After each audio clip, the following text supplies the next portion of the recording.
Esto es Open Vision Radio Podcast. Continuamos. Y regresamos nuevamente a Open Vision y estamos en la 89.3 de FM. Ahorita le toca a mi compañera Laura de Rosa que vamos a hacer un enlace de Toledo, España. Sigue ella de Toledo en Europa y nos va a platicar sobre su análisis, sobre precisamente las reacciones internacionales actualmente con los aranceles. Vamos para allá. Hoy vamos a analizar una medida que está sacudiendo la economía y la política global, pero que para muchas personas dentro de Estados Unidos significa simplemente el regreso del sentido común. Donald Trump ha impuesto aranceles recíprocos a los países que le venden a Estados Unidos. Y aquí quiero repetirlo de nuevo. Para muchas personas dentro de Estados Unidos significa simplemente el regreso del sentido común. ¿Y por qué realzo esto? Como siempre digo en mis conferencias, para entender la política internacional y de allí entender cómo nos afecta a nosotros en nuestro bolsillo personal y familiar, hay que analizar las acciones desde dos macroámbitos distintos. Uno, desde el realismo político, es decir, en relaciones internacionales no hay buenos ni malos, solo hay intereses. Y número dos, el segundo macroámbito es analizar las acciones desde el juego del actor. Es decir, no desde lo que a nosotros nos conviene, sino colocándonos en la posición de quien está tomando la decisión. Trump no está actuando para quedar bien con la comunidad internacional, ni para ser simpático en Davos. Está actuando para su país. Está defendiendo los intereses nacionales de Estados Unidos. Por eso no sirve de nada caer en análisis victimistas diciendo qué malo es Trump, mira lo que está haciendo Trump, etcétera, etcétera, etcétera. No. Primero hay que entender la motivación de aquel actor, es decir, en este caso, Donald Trump. Y luego entender las acciones que derivan de esa lógica y que básicamente las hace para sus votantes y para su país. Una vez dicho esto, ahora sí hablemos entonces qué fue lo que pasó recientemente. Este miércoles que acaba de pasar, miércoles 2 de abril de 2025, Trump anunció aranceles que entran en vigor de forma inmediata para múltiples países en el mundo. En su discurso desde la oficina oval, desde la Casa Blanca, mostró una tabla con los países afectados. Quien estuvo observando vio dos cosas interesantes que eran dos columnas claves. Uno, la primera, ¿cuánto le cobran esos países de esa tabla a Estados Unidos en aranceles? Y la segunda, ¿cuánto les cobrará ahora Estados Unidos a la inversa con un descuento, entre comillas, como lo informaron, incluido? Es decir, si un país impone 80% a productos estadounidenses, entonces Estados Unidos impondrá 60 o 40% a la inversa. Es decir, es un impuesto recíproco, pero con un descuento. Esto va en sintonía con lo dicho por Trump. Promesas hechas, promesas cumplidas. De nuevo, no es para nosotros en México, ni para España, ni para Latinoamérica, ni para Europa, ni para Asia, o cual sea el país donde usted se encuentre. Sino son promesas hechas, promesas cumplidas para sus votantes que estuvieron de acuerdo con sus promesas de campaña y le dieron mayoría de votos en población en general, en colegios electorales, en la Cámara de Representantes y en el Senado. Y, quien lo recuerda, esto era un tema central, uno de los temas centrales de su campaña. Defender la producción interna, castigar la deslocalización industrial. Y eso es, por ejemplo, la justificación de por qué en México Tesla paralizó sus negociaciones y preacuerdos que ya tenían para tener sus instalaciones en Nuevo León y, adicionalmente, obligar a renegociar los acuerdos previos. Si se observa de una manera pragmática, es soberanía económica en acción. De nuevo, aquí, que nadie se equivoque, aquí no se está defendiendo o elogiando a nadie, pero tampoco se demoniza a nadie. Es analizar la perspectiva del tomador de decisiones desde el realismo político, que ahora evidentemente también es realismo económico, desde sus intereses, para que entonces cada quien que ahora nos escucha pueda tomar las decisiones para su negocio, tomando en cuenta las acciones de aquel actor, las acciones que están emitiéndose desde aquel lugar, desde aquel país, y por supuesto ver como contraparte las acciones de la clase gobernante en nuestro país. Y aquí quiero hacer un paréntesis. Aquí se demuestra una vez más lo importante de la pedagogía política en la población para saber cómo votar y por quién votar.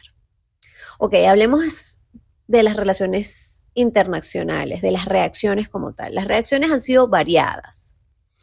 Lo que a mí en lo particular más me ha impresionado son las de los defensores del libre comercio sin reglas, que de manera inaudita están echando humo.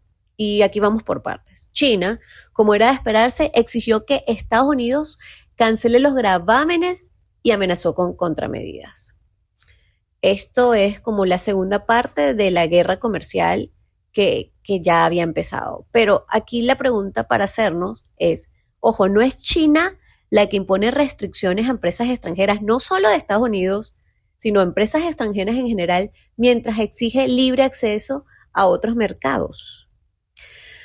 Eso por un lado. En cuanto a Latinoamérica, el tono fue mixto.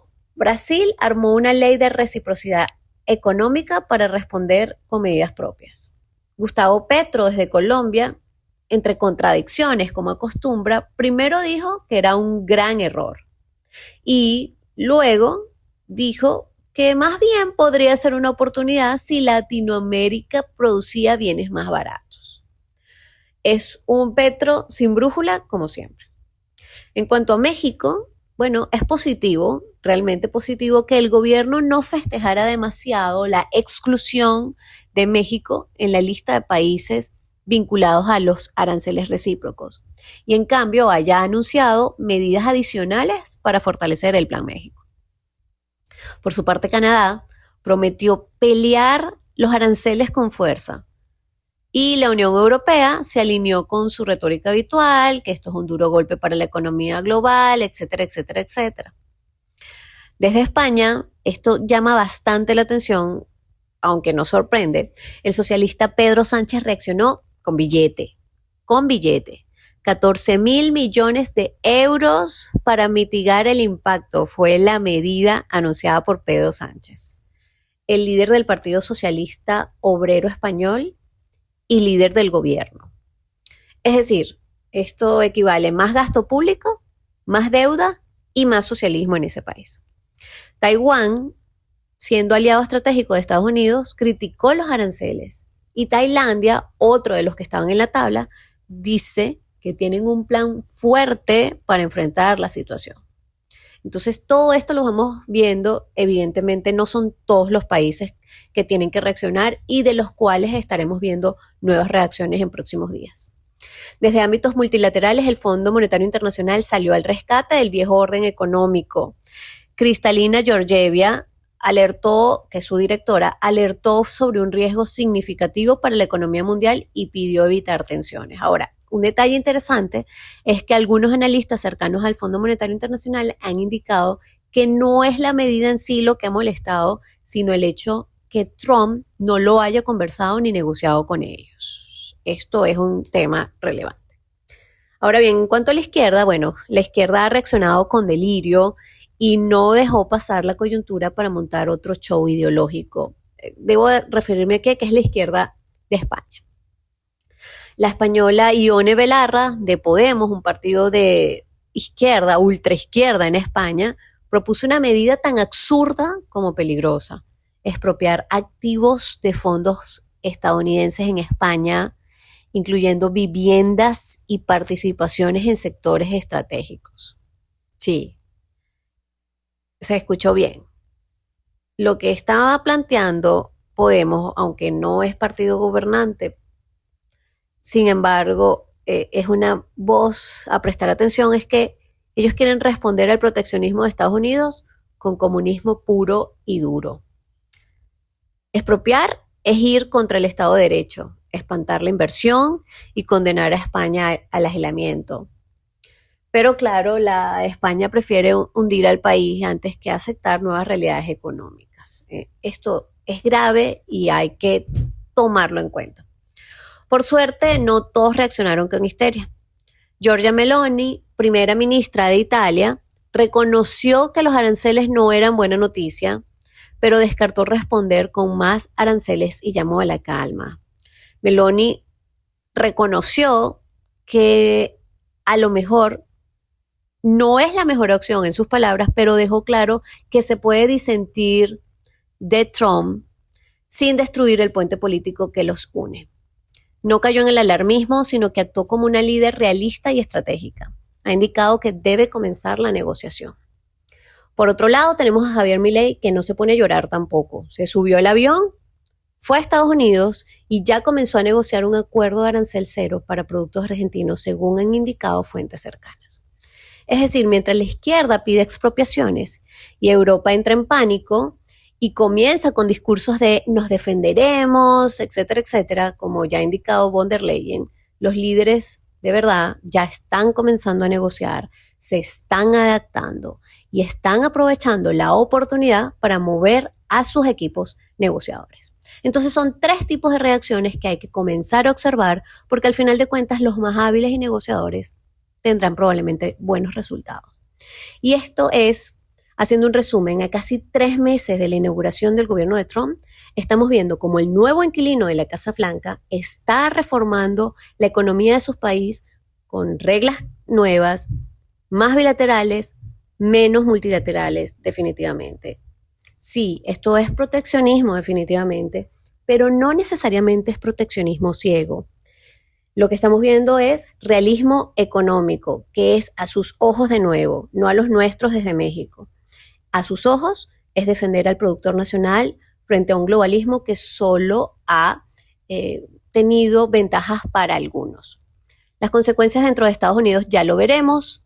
No es problema nuestro si se les encarece o no la economía, si eso cae una caída en la aprobación. Lo que sí es problema nuestro es cómo reaccionar al respecto y cómo actuar en defensa de los intereses, ahora sí, nuestros.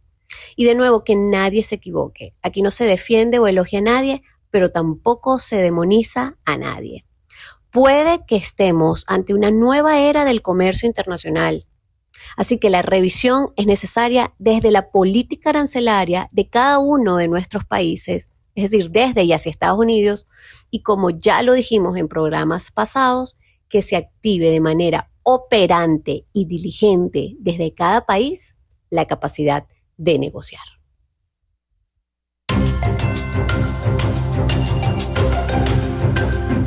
Esto es Open Vision, Radio Podcast. Regresamos.